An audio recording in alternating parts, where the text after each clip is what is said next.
welcome everybody. Thank you for joining us today. My name is Philip Garza. I'm a doctoral student at the University of Central Florida. I'm also a graduate research assistant with CITL, and I'm joined today by. I'm Rachel Barker. I'm a doctoral candidate in exceptional education at the University of Central Florida as well. So the reason we're here today is we put together a presentation about augmented reality and how it can support students with disabilities. So we decided we'll share it with you guys. All right. So why is it important? We all know that there's nearly 7.5 million students that receive services in special education. That's almost 1 in 8 students that we see in our classrooms. And we've noticed that AR is actually promising when it comes to supporting students with disabilities.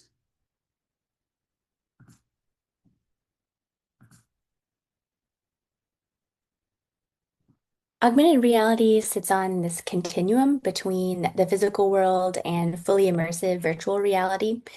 Unlike virtual reality, which replaces the environment, AR keeps the learner grounded in the real world and adds a layer of digital information on top of it. So it's working in real time and in context.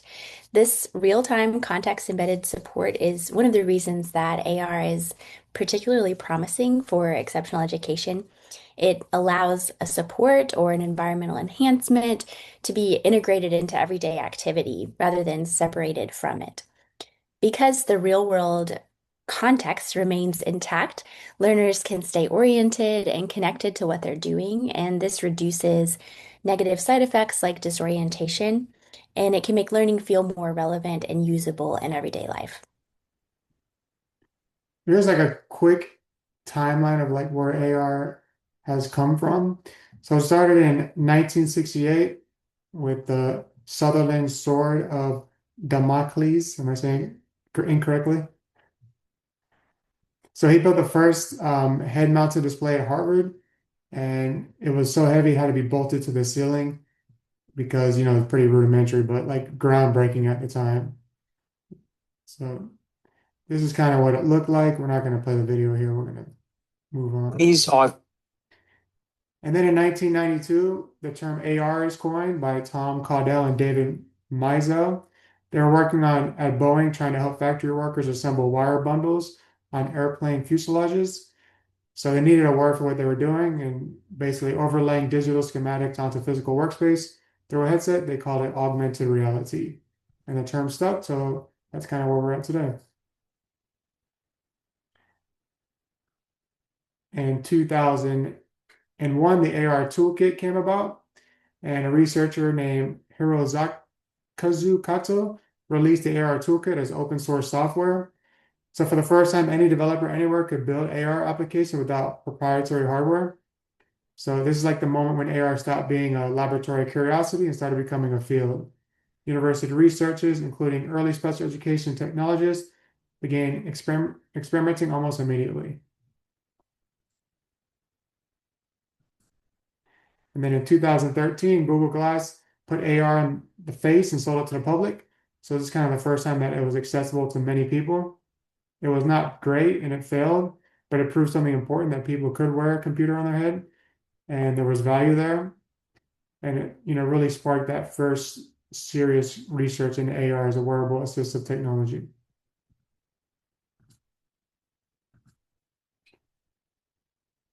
And that's Marquise Brownlee, if you guys are familiar with him.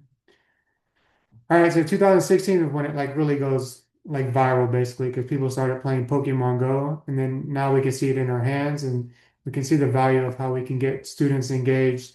We saw how many people were into the Pokemon thing and this kind of like brought it to like the real forefront.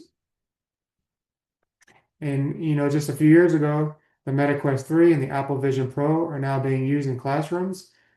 Although it's not the cheapest, it is becoming more affordable. And to see this happening in classrooms is really cool and like groundbreaking.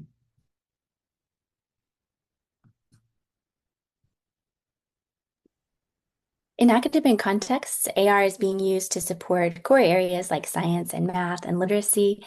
And research is showing that when digital supports are layered directly onto academic tasks, students demonstrate increased attention, engagement, and independence in learning. We're also starting to see evidence of measurable gains.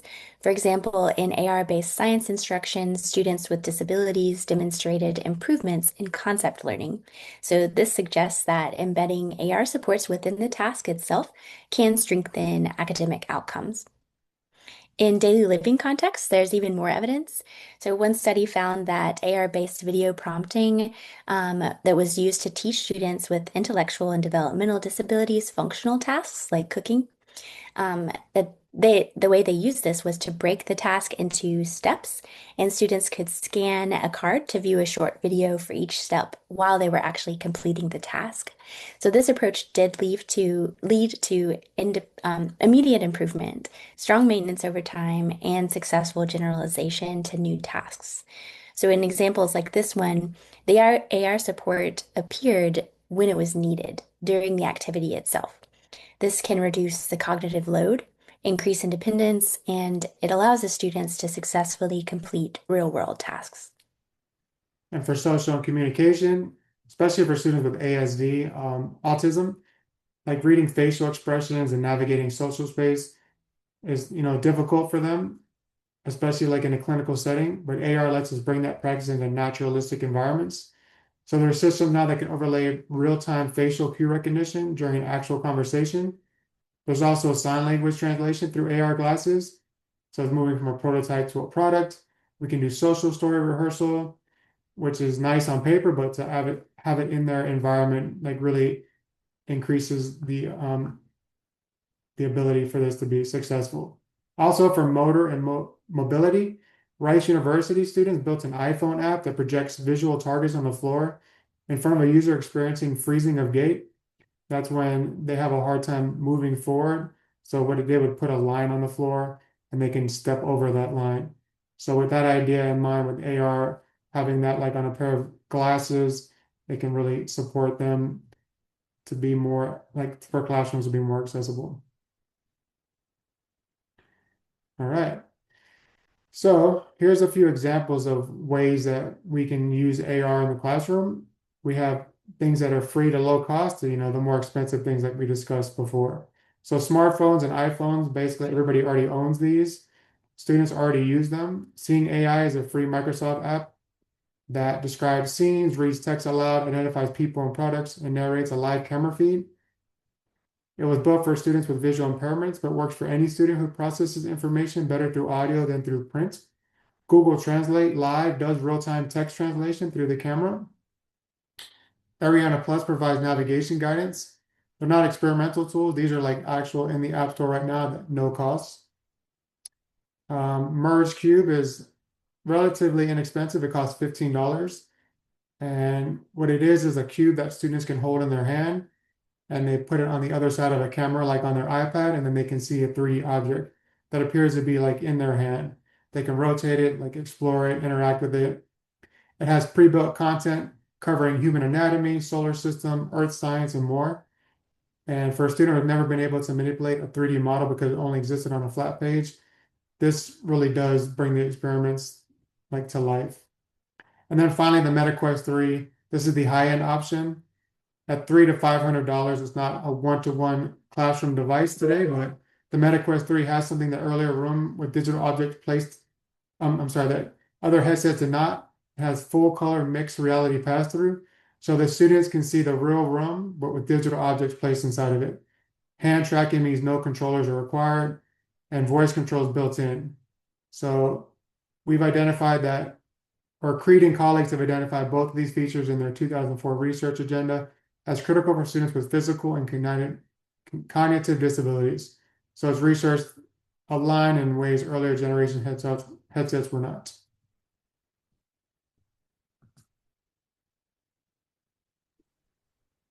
So AR is not automatically accessible. There are some barriers that shape how and whether students can engage.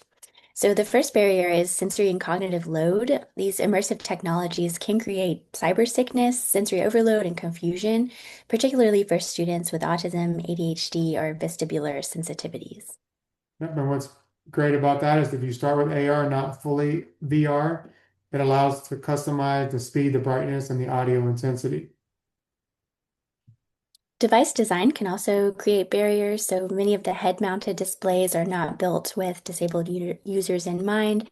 They can be difficult to wear with glasses or hearing aids. They can be physically uncomfortable or hard to adjust.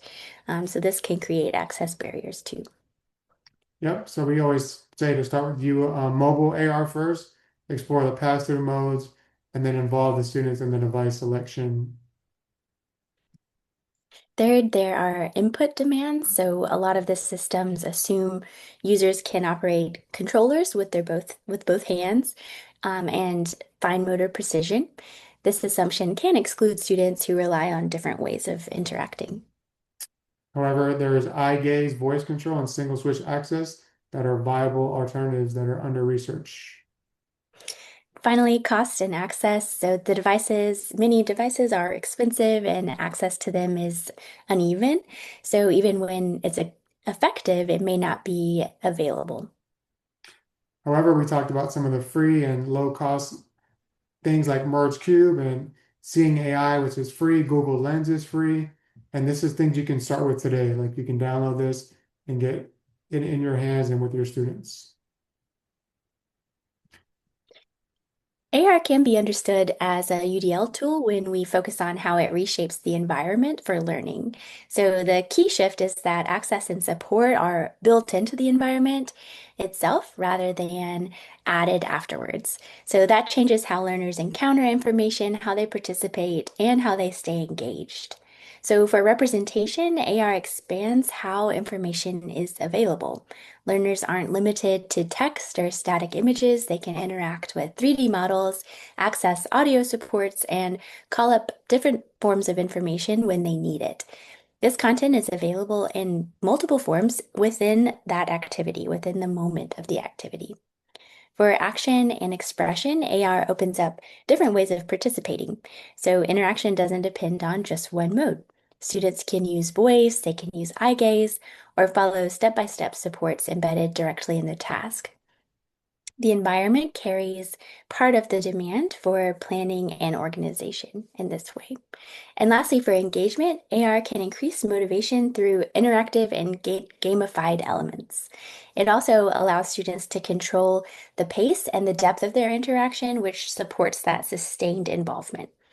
At the same time, because the real environment remains visible to the student, the learner stays grounded. And like we've said before, this can reduce anxiety and other consequences that come with fully immersive experiences. We can speak to the engagement part of this. When we did our presentation live in class, we did some of the hands-on activities. We had them download an app and let them play with some of the AR like on their phone. We had a Merge Cube available and then even a MetaQuest 3. And they were having a pretty good time messing around with the different tools. All right, so where is this technology going? So in the near term, like in 1 to 3 years, AI-powered AR is already here in early form. Seeing AI learns, Ariana Plus adapts. The next generation of these tools will personalize in real time based on individual student performance and physiological response. AR task analysis for daily living skills is a direct extension of the video prompting work Wu and Tsai published in 2024. That line of research is active and growing. Open source AR curriculum for special education is the logical next step. After the AR toolkit opened, the development for community in 2000, it happened for general education content. It will happen for special education as well. So our midterm, 3 to 7 years out, we're looking for seamless AAC and AT integration. And that's what I'm most personally invested in. So right now, a student might have a speech generating device, a visual schedule, a behavior support system, and an AR headset. And none of those systems talk to each other. So the research agenda Creed and colleagues published in 2024 calls this out explicitly as a critical gap. AR IEP data collection is a natural application. A teacher's field of view captures a student's task performance and logs it automatically. That's not science fiction. It's actually happening in classrooms today. So taking some of that burden off of our teachers. And then our long-term, 7 years or more. So I think what I would like to highlight the most is that students with disabilities, when they use AR, they become co-designers. And if we're taking their input and allowing them to play in the sandpits repeatedly, we're able to like really tailor these tools for them. And we must think that tools that are built for disabled users that work are the ones that are built for disabled users. And hopefully policy can follow along and we can get this moving in that direction. All right, so think about what it has historically meant to use assistive technology in a school. The student with the AAC device, the student with the magnifier, the student with the noise canceling headphones. The tools work and we should never apologize for them, but they are visible and they put a mark on the student. In a culture where adolescents in particular will abandon an effective tool before they will accept the social cost of being seen using it. So like if a student's just wearing a pair of glasses like Rachel, like you would have no idea that she has AR embedded in the lenses.